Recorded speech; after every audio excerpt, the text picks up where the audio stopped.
Have you ever been mad on the internet?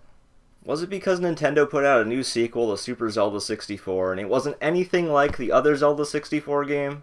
Well, I can understand, but there's something you need to understand too. The way Nintendo sequels work doesn't always have to do with gameplay. I think you figured that out by now. But, some of you haven't figured it out by now, and you get all salty whenever the next game isn't the same as the previous game.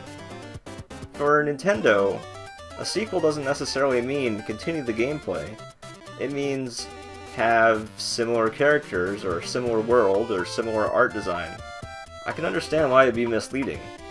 I mean, up to this point, Nintendo does have series that seem to continue one after the next and have similar gameplay, like the 2D Mario games. They're all pretty similar. But then you have other things that just really switch things up. I mean, you go from 2D Zelda to 3D Zelda, they're pretty different. You have, all the Pokemon spin-offs. You have Metroid, 2D Metroid going to 3D Metroid. And then you have things like Other M. You have Metroid Prime Hunters, that was pretty different. Metroid Prime Pinball, how about that one? But even if we don't count spin-offs, even as early as the NES, Nintendo didn't always stick to the same gameplay between sequels. Take Zelda for example. Zelda 1 and 2 were totally different from each other. And that's the sort of thing that can break expectations of gamers.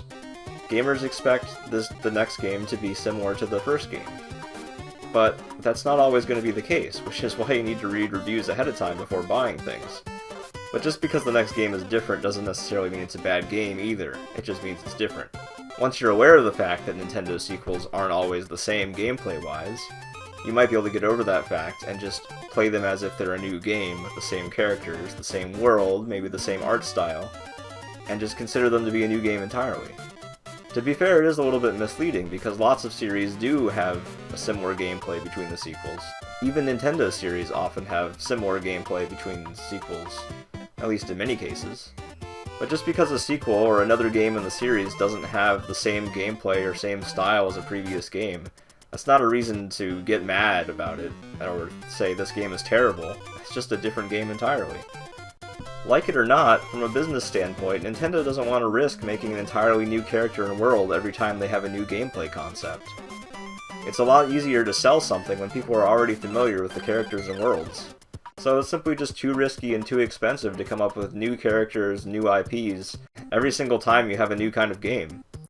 Not to mention that plenty more people will buy a game that they're familiar with the characters from, rather than something they've never seen before. For example, Codename S.T.E.A.M kinda flopped. I don't actually know how it was personally, I didn't play it. But Codename S.T.E.A.M was a game from Nintendo that was, pretty new and had new characters, new everything. And it kinda flopped.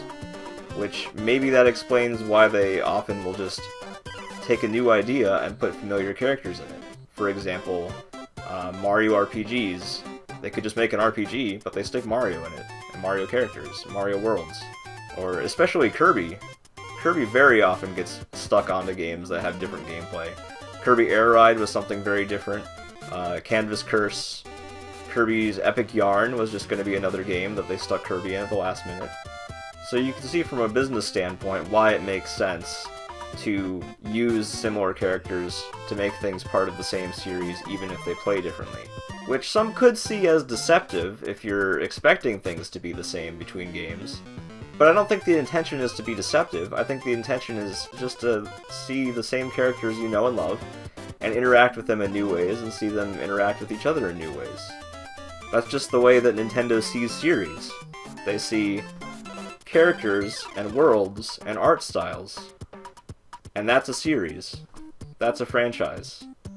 And when you understand that, and you come to expect that from sequels that aren't maybe technically sequels, you can enjoy games without necessarily having your expectations broken. Because your expectation is, it could be anything. It could be an entirely new game. Now there also is a downside for Nintendo in this way, arguably, that people misunderstand not only in the direction of, hey, I'm gonna like this game because I like the previous game, but there also could be people that think, I'm not gonna like this game because I didn't like the previous game. And so that could be a problem as well. So there is even possibilities that you may like a sequel to a game that you didn't like, because they switched the gameplay up for you. So, that's just something to keep in mind when you're dealing with Nintendo sequels in the future. No need to get angry, that's just how they work. And I think people would be a lot happier with Nintendo sequels if they just kept this in mind so that they didn't have broken expectations.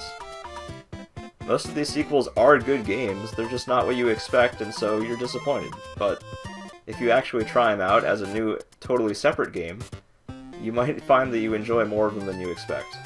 So next time you see somebody who's mad on the internet because of a Nintendo sequel they didn't understand, show them this video, and then maybe they'll be mad at you instead. Thanks for watching.